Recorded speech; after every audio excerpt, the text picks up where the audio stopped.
When I first started, man, I was young and trying to find my way. I couldn't thrive within the structure, but I had to create structure for others, right? I don't want to be a franchise owner, right? They making millions of dollars. Don't make this thing work for everybody. To know more about the business, relates to pricing, being able to read RFPs, being able to go in and take measurements, and just do all of these different things. What's up, everybody? I'm James Barnes. I'm Jason Teal. Welcome to SoapBox Hustle Podcast, where we're giving you all the service game, where hustle meets strategy in the world of service. Double the mic. Double the game. Yes, sir. We got our very first guest, Rise Hassan. Looking forward to connecting with you guys. Man, appreciate you being with us here on the first episode as well, man. It means a lot. This is an honor. This is an honor for sure, man. And I'm just so proud of both of you all for taking this show from an idea to an actual concept. I think one of the biggest reasons why we developed this podcast, right, to give game, but also to highlight things like that, right, execution behind the ideas, man, it's going to be extremely important. But the fact that we here, right, we go from the idea phase to actually implementing and, you know, being here with the mics in front of us, man, and making it happen. I think that's huge. Definitely. I really want to get into the name, the SoapBox Hustle. I think, you know, with us, we consider ourselves to be thought leaders in this industry. So for us, it's really about just really educating the consumer and giving as much knowledge as possible.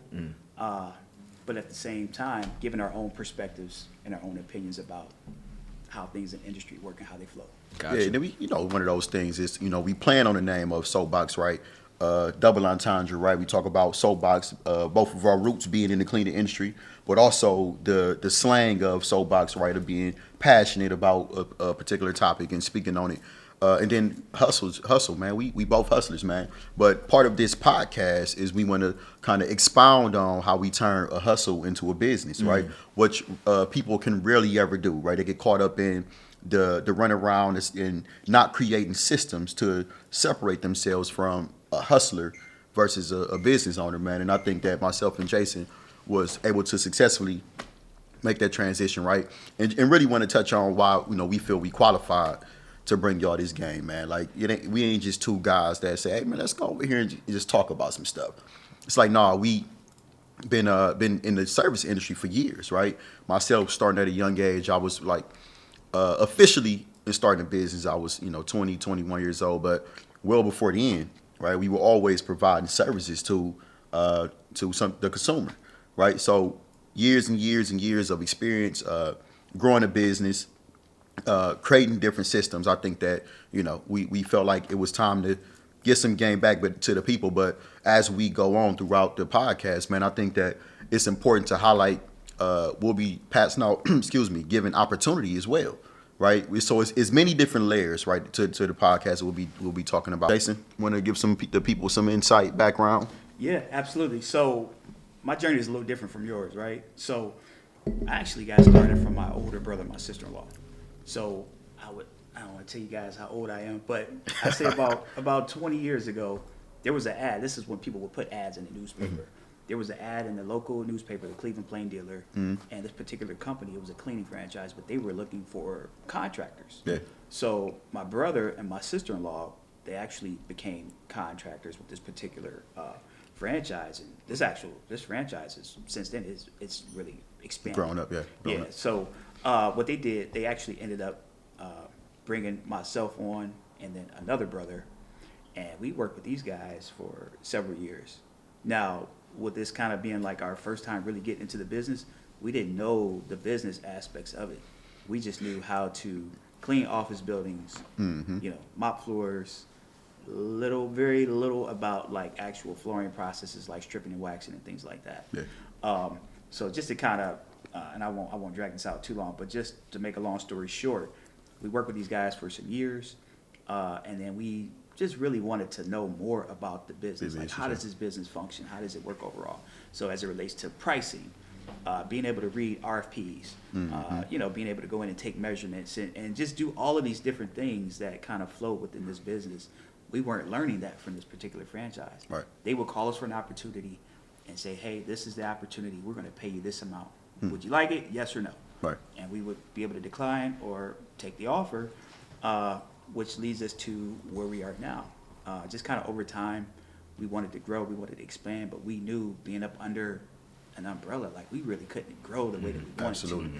And they weren't giving us the information, The tools. that we needed to be successful. Because I feel like sometimes, not all, but some of these cleaning franchises, they want to kind of keep you at bay. Absolutely. Just enough where Like you a job, man. They want just to like keep a you at the job, employee yeah. level, man. They don't Yep. want you to know too much, learn Yep. too much, where you surpass or no longer Absolutely. need them. Yep. Right. Especially when you're good at it, and Yeah. they know you're good at it. They try to keep you so busy to where you feel like you're making money, but at the same time, you are working your butt off. You're working, That JOB, Yep. just Working- over broke. That's right. Right? You're working 15, 20 hours a day.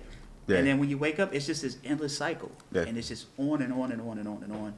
And, you know, you look up and you're like, man, I'm in the same place that I was when I started. Right, but that's what the Soapbox Hustle is all about, right? Is an opportunity, a platform for you all to bring the game for people who are interested in the service industry, or like you say, you know, your brother and his sister-in-law, or excuse me, your sister-in-law, are interested in starting a franchise or getting into a franchise, but they don't necessarily know how to do it. And then even beyond that, a lot of people have adverse experiences with franchises, That's right. right? And so as you just mentioned, once you're getting into the game, you don't have the game as you're stepping into it. Yeah. So shout out to the Soapbox Hustle for bringing the game to the people. Absolutely, You know what I absolutely. mean? I also want to highlight the fact, and again, I know this about you all, and so everybody wouldn't have this information, but both of you all started your entrepreneurial journeys as children, right? And so when you do something as a child, your brain is totally different. The imagination is still there, right? It's almost like learning a language as a child. It's a whole lot easier to pick it up, right? Yeah. And so I see the Soapbox Hustle as a resource for people who got a later start than you all did. They might not have necessarily been selling candy or cutting yards as a 10-year-old, but the way that the economy is and the way that our society is now, entrepreneurship is something that we all must look at, right? I want to take it a step back, man. Like we gonna really talk to the people, man. Just similar to Jason, right? We got our start in the service industry because at a young age, right? In my mind, I didn't think there were many things that people could take me serious as an entrepreneur, right? But who doesn't trust someone to cut the grass or to Right. provide a service? Right. essentially, We often hire children to do those things. to provide a service, Yep. man. But yeah, man, it's the common misconception that you have to work a ton of hours or be personally involved in order to monetize these different things at a high level, right? Create wealth essentially, man. And you could, like I say, turning the hustle into a business is extremely important. And we'll give you the blueprint on how to do so. Yeah, I mean, I'll say this: there are endless opportunities. I think just as an entrepreneur, just in general.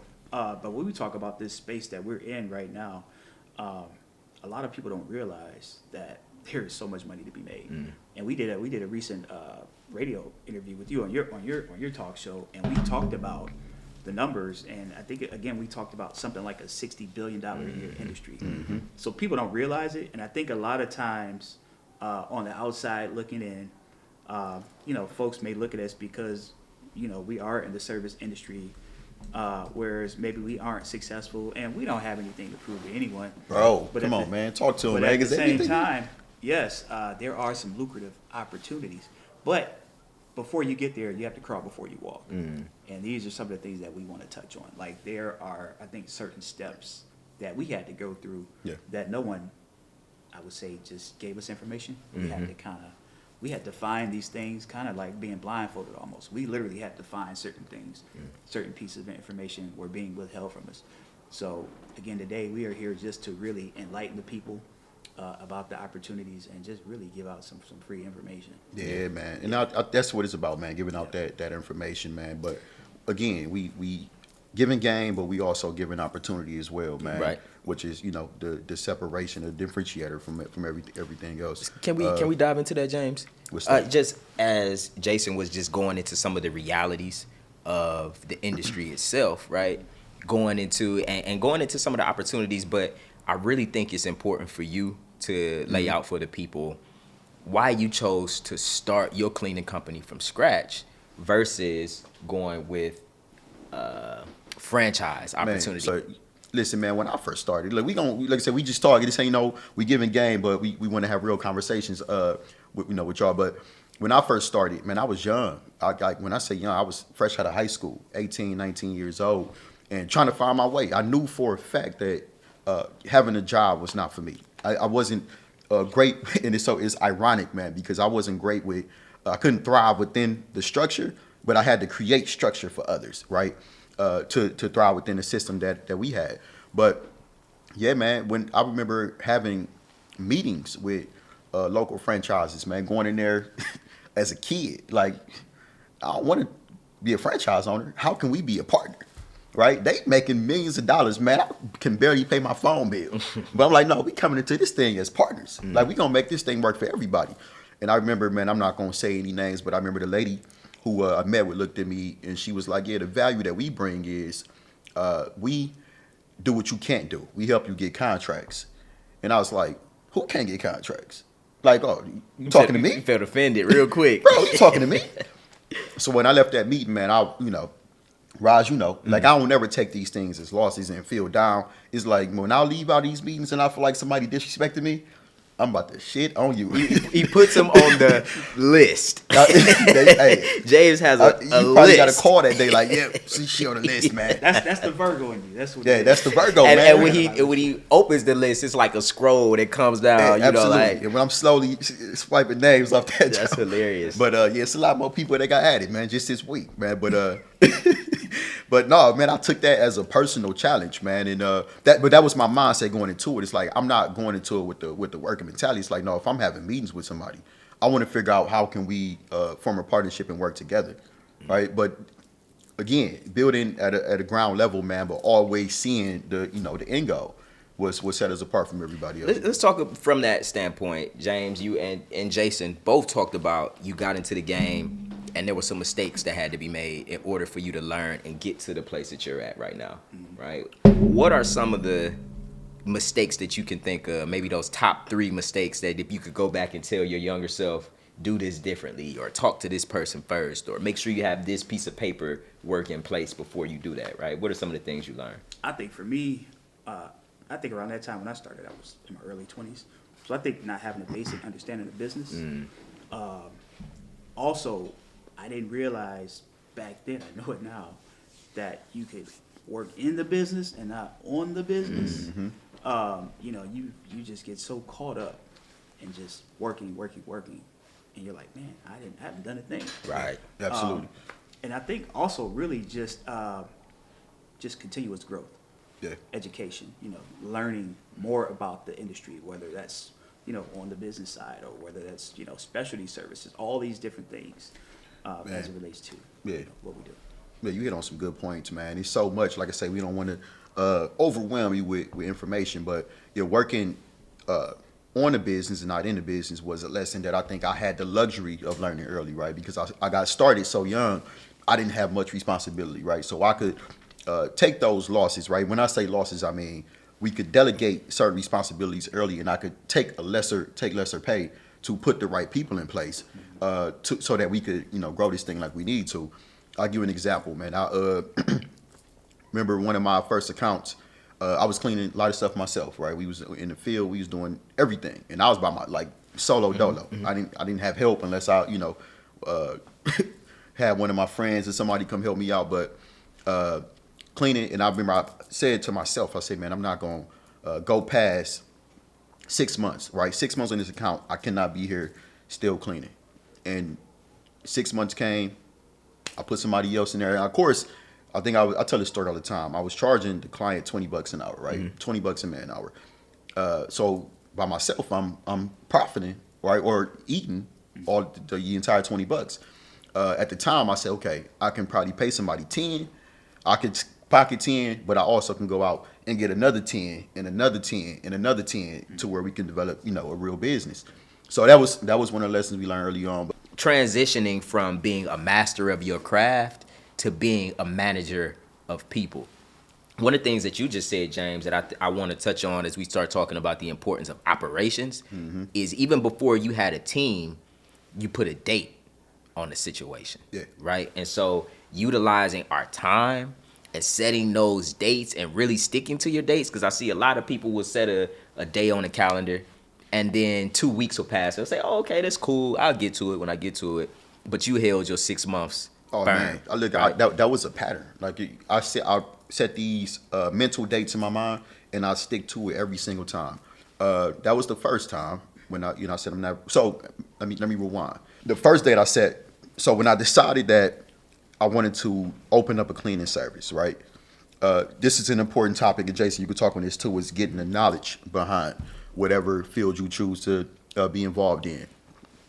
You should not open up a a plumbing shop, a cake shop, whatever. You have no experience in that area. You should know something, right? If you plan on being on the grounds, managing those things, you should know something about that industry. So I went to work for a local cleaning company in the commercial industry, right? Because I also figured out early on that I didn't want to be in the residential space, right? It'll take me 20 to 30 residential accounts to equal this one commercial account. And plus, I don't like dealing with a ton of people, right? It's enough headache dealing with one person, but from a service standpoint, dealing with the everyday consumer, man, we all know, man, that ain't for the weak, man. You know what I'm saying? So early on, said, all right, I want to have a niche in the commercial space. So I went to go work for a commercial cleaning service. I worked there for 6 months, literally to the date. I got people that can verify all this information. I was down there, and my uncle, man, he was one of the supervisors and floor techs that got me in that role, man.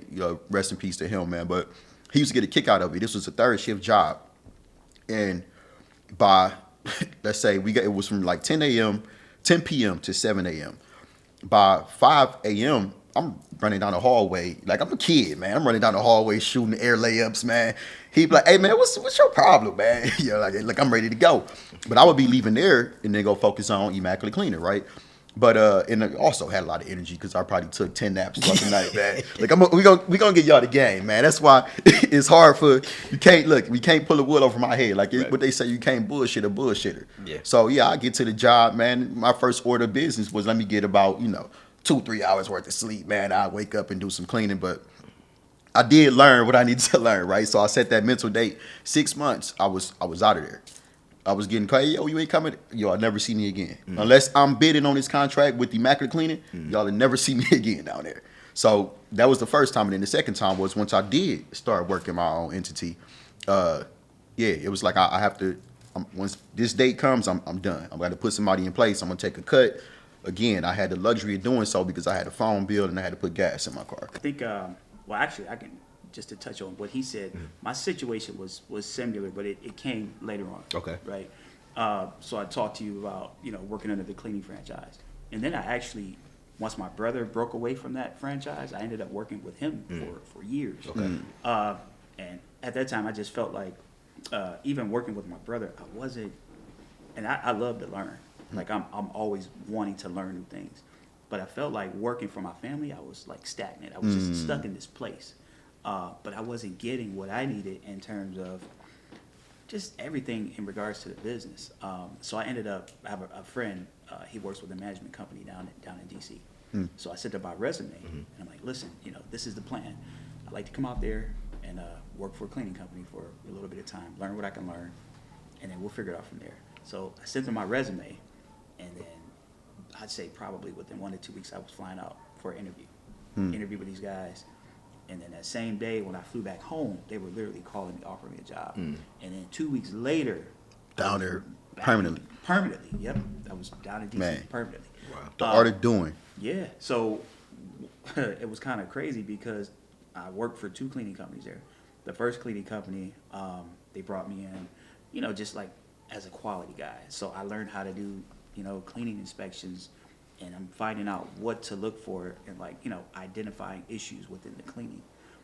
So I was there for probably 2 years, and then I had an opportunity with a larger company, and then they brought me in as a regional manager, and they brought me in to manage all of their government facilities. So we talk about like the Lockheed Martins, the Northrop Grummons, the FAA. I literally would work in these spaces, on an entirely different scope. So I learned the business. I learned how to do quality checks. I learned about the marketing aspects. I learned how to price. I learned about the billing. I mean, there were just so many different aspects that I was not getting, just working locally, like with my family and franchises. And I was able to get that elsewhere. Even like public speaking aspects. The first company I worked for, they paid for me to become a certified public speaker through Dale Carnegie. I didn't even know what I was going to use it for, but I knew at that time I just wanted to have as much experience as I could get and just being comfortable speaking in front of people. Yeah. So I was able to take advantage of those opportunities. And I So, would- man, real quick, Jason, sorry to cut you off, Yeah, man. Can you, man, just expound on how that helped you? Those being involved with the Dale Carnegie, man, Yeah. how the confidence builder, man, Yeah, how it yeah. made you feel in speaking in front of customers. So Dale Carnegie is kind of cool. It was one of those things where at the time my supervisor, he was an instructor for Dale Carnegie. I didn't know anything about Dale Carnegie or public speaking, but I would just see him, leaving work with a backpack on. He's like, I got to go teach this class. I'm like, okay, what is it? And he tells me, and I'm like, man, sign me up. He's like, sign you up? I'm like, yeah, sign me up. So he was like, I'll talk to the owners, see what they can do. I didn't even know why I was asking him to sign me up. I just knew it sounded like it was something that I would probably Absolutely. need down the long useful. run. And, he signed me up. The class was like $3,000. So when you get into this class or classes like a Dale Carnegie, Toastmasters may be similar to that. But what they do is they will get you in front of a group of people. I was literally in class with like 20 different people. I would say a lot of them were like probably, introverts, very like closed off people. Some of these guys, no offense to the gamers, but some of these guys sat around and played video games all day. I think one guy, his whole marriage was in shambles because he just played video games all day. So why this course, man? You need therapy, Yeah, man. so Right? they Trying to put learn how you- to talk. Yeah, so they put you in these situations where you are in a room full of strangers, and you're literally acting out different scenarios. You're jumping around, you're screaming, you're yelling, you're shouting. They're teaching you how to do elevator pitches, 3-minute pitches. And then one of the challenging things, I think, for all of us was we had to talk about a time in front of the class full of strangers where, something tragic happened in your life. Or things that are kind of like out of the ordinary that put you in, compromising situations. We had to talk about these things. Wow. And that class was 9 weeks long. But that led up to just building The confidence, yeah, you talk in front of, just man. to speak in front of people. Bro, I remember, Before you get into that, I think this is the perfect time for a book break, right? Bro just mentioned Dale Carnegie. I'm not sure if y'all know, but How to Win Friends and Influence People. Yes, man, sir. talk to him, man. That's one of my favorites, One of the man. greatest books, right? How to Win Friends and Influence People by Dale Carnegie. So that's the first book on the book break. And man, then I'm James- reading right now. It's so funny. I started reading a while ago, but I tapped back in recently. The Way of the Superior Man. Okay. Okay. yeah, Shout out to yeah. Nipsey Hussle. Yeah, He hey, definitely there you go. recommended that I read The Way of Superior Man too. And it's important to know this episode is brought to you by Immaculate Management Group. The imggroup.com. Absolutely. All of these things really got me prepared and what led up to me actually beginning my journey with my own business. So on our next episode, you guys got to check it out, but we're going to touch on how to start your business and become your own entrepreneur. Yes, sir. Yes, sir. Man, Roz, appreciate you coming, my brother. I Nah, know it man. goes without Thank you, saying, Roz. I man. appreciate You always y'all. show when we need you, man. Thank y'all. But we appreciate the guests, man, for tuning in for the very first episode of Soapbox Hustle. Where hustle meets strategy in the world of service. Double the mic, double the game. Looking forward to the next one.